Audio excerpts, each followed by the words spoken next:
ಮಾಡಿದ್ರೆ ಸರ್ಕಾರ ಮೀರಿ ಮತ್ತು ಅನುದಾನ ಸರ್ಕಾರದ ಅನುದಾನವನ್ನು ಮೀರಿ ಆಗಿರುವಂಥ ಸರ್ ಅನುದಾನದಲ್ಲಿ ಯಾವ ರೀತಿ ಸಂಗ್ರಹ ಮಾಡಿದ್ರಿ ಸರ್? ಅನುದಾನ ಮುಖ್ಯವಾಗಿ ಗ್ರಾಮ ಪಂಚಾಯತಿಯಿಂದ ಒಂದು 50,000 ರೂಪಾಯಿ ಪೇಂಟಿಗೆ ಅಂತ ಕೊಟ್ಟಿದ್ದು ಸರ್, ರಿಕ್ವೆಸ್ಟ್ ಮಾಡ್ಕೊಂಡಾಗ. ಆಮೇಲೆ ಇದು ಒಟ್ಟು ಈ ವರ್ಷದಲ್ಲಿ 14,01,000 ರೂಪಾಯಿ ನಾವು ಕಲೆಕ್ಟ್ ಮಾಡಿದ್ವಿ. ಅನುದಾನ ಅಷ್ಟು ಬಂದಿದೆ. ಅದು ಎಲ್ಲ ಹಣದ ರೂಪದಲ್ಲಲ್ಲ, ವಸ್ತು ರೂಪದಲ್ಲಿ ಭೌತಿಕವಾಗಿ ಬಂದಿದೆ, ಹಣದ ರೂಪದಲ್ಲೂ ಬಂದಿದೆ. ಕಾಂಪೌಂಡನ್ನು ಗ್ರಾಮ ಪಂಚಾಯತಿಯ ನಗರ ಯೋಜನೆಯಲ್ಲಿ ಕಟ್ಟಿಸ್ಬೇಕು. ಜೊತೆಗೆ ಸರ್ ಪ್ರತಿ ಸುತ್ತಮುತ್ತಲ 10 ಹಳ್ಳಿಗಳಲ್ಲಿ ನಾವು ಪ್ರತಿಯೊಂದು ಹಳ್ಳಿನೂ ಭೇಟಿ ಕೊಟ್ಟಿದ್ದೀವಿ. ಗೋವಿನಾಳ ಇರ್ಬೋದು, ಇಂಡಸ್ಕಟ್ಟೆ ಇರ್ಬೋದು, ಎಲ್ಲ ಸುತ್ತಮುತ್ತಲ ಎಲ್ಲ ಹಳ್ಳಿಗಳನ್ನು ಭೇಟಿ ಕೊಟ್ಟು ಒಂದು ಗೋವಿನಾಳಲ್ಲಿ ಸಹ ಒಂದು ವಯಸ್ಸಾದ ಒಬ್ಬ ಅಜ್ಜಿ 50 ರೂಪಾಯಿ ಕೊಟ್ಟಿತ್ತು. ಅದನ್ನು ಲೆಕ್ಕಕ್ಕೆ ತಗೊಂಡಿದ್ದೀವಿ ನಾವು.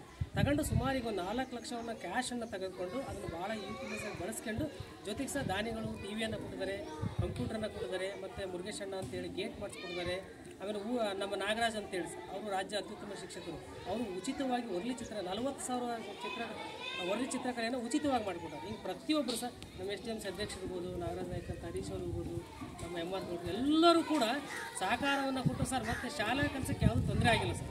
4:15 ಶಾಲೆ ಮುಗಿಸ್ಕೊಂಡು ಹೋದ್ರೆ ರಾತ್ರಿ 10 ಗಂಟೆ ಆಗೋದು. ನಾವು ಪ್ರತಿ ಊರಲ್ಲಿ ಕಲೆಕ್ಟ್ ಮಾಡ್ಕೊಂಡು, ಜೊತೆಗೇನು ಸರ್, ಯಾವುದೇ ಅನುದಾನವು ಇಷ್ಟು ಅದ್ಭುತವಾಗಿ ಬಂದಿದೆ ಅಂದರೆ ಅದಕ್ಕೆ ಮುಖ್ಯ ಕಾರಣ ಪ್ರಾಮಾಣಿಕತೆ. ಆ ಪ್ರಾಮಾಣಿಕತೆ ಇದ್ದಾಗ ಮಾತ್ರ ಇಷ್ಟು ನಾವು ಕೆಲಸ ಮಾಡೋಕ್ಕೆ ಸಾಧ್ಯ. ಅದು ಅಷ್ಟೇ ರೀತಿ ಪ್ರಾಮಾಣಿಕ ಬಳಸ್ಕೊಂಡಿದ್ದು, ಅದೆಲ್ಲ ಬಳಸ್ಕೊಂಡದ ಒಂದು ಪ್ರತಿಫಲ ಇವತ್ತು ಈ ಶಾಲೆ ಈ ರೀತಿ ಕಾಣ್ತದೆ. ತಮ್ಮ ಶಾಲೆ ನಮ್ಮ ಶಾಲೆ ನಮ್ಮ ಹೆಮ್ಮೆ. ಸರ್ಕಾರಿ ಶಾಲೆ ಬಗ್ಗೆ ಎಲ್ಲರೂ ಗೌರವದಿಂದ ಇರಿ. ಸಾಧ್ಯವಾದಷ್ಟು ಸರ್ಕಾರಿ ಶಾಲೆಗೆ ಮಕ್ಕಳನ್ನು ಸೇರಿಸುತ್ತೆ. ಅಂದ ಚಂದ ಹಾಗೆ ಮಕ್ಕಳ ಅಕ್ಷರಾಭ್ಯಾಸ ಎಲ್ಲದೂ ಸಹಿತ ನಮ್ಮ ಕರ್ತವ್ಯ ಆಗಿರುತ್ತೆ ಸರ್. ಅದನ್ನು ನಾವು ಪ್ರಾಮಾಣಿಕವಾಗಿ ನಿರ್ವಹಿಸ್ಕೊಂಡು ಹೋಗಿದ್ದೀವಿ. ಈ ಊರಲ್ಲಿ ನಾವು ಸರ್ಕಾರಿ ಶಾಲೆಯಲ್ಲಿ ಕೆಲಸ ಮಾಡೋದೇ ಹೆಮ್ಮೆ ಸರ್. ಊರಿನವರ ಸಹಕಾರ ತುಂಬ ಇದೆ. ಹಾಗೆ ನಮ್ಮ ಶಾಲೆ ಮುಖ್ಯ ಶಿಕ್ಷಕರು ಸಹಿತ ತುಂಬಾ ಶ್ರಮಪಟ್ಟು ಕೆಲಸವನ್ನು ನಿರ್ವಹಿಸ್ಕೊಂಡು ಬಂದಿದ್ದಾರೆ. ಅವ್ರ ಬಗ್ಗೆ ನನಗೆ ತುಂಬ ಮೆಚ್ಚುಗೆ ಇದೆ ಸರ್.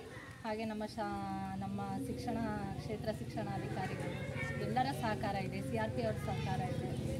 ತುಂಬ ಚೆನ್ನಾಗಿ ಎಲ್ಲರೂ ಸಹಕಾರ ಕೊಟ್ಟು ನಾವು ದಶಮಾನೋತ್ಸವವನ್ನು ಸಹಿತ ಹೋದ ವರ್ಷ ನಿರ್ವಹಿಸಿದ್ವಿ ಸರ್. ತುಂಬ ಚೆನ್ನಾಗಿ ಬಂತು.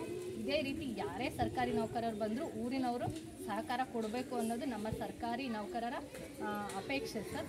ಇದು ಇನ್ನೂ ಹೆಚ್ಚಿನ ಮಟ್ಟದಲ್ಲಿ ನಡೆದು ಎಲ್ಲ ಮಕ್ಕಳು ಸರ್ಕಾರಿ ಶಾಲೆಗೆ ಬಂದು ಸರ್ಕಾರಿ ಶಾಲೆ ಮುಚ್ಚುತ್ತಿರೋವನ್ನ ಮತ್ತೆ ಓಪನ್ ಮಾಡೋ ಥರ ನಾವೇ ಮುಂದೆ ನಿಂತು ಕರ್ತವ್ಯನ ನಿರ್ವಹಿಸಬೇಕು ಅಂತ ಕೇಳ್ಕೊತೀವಿ.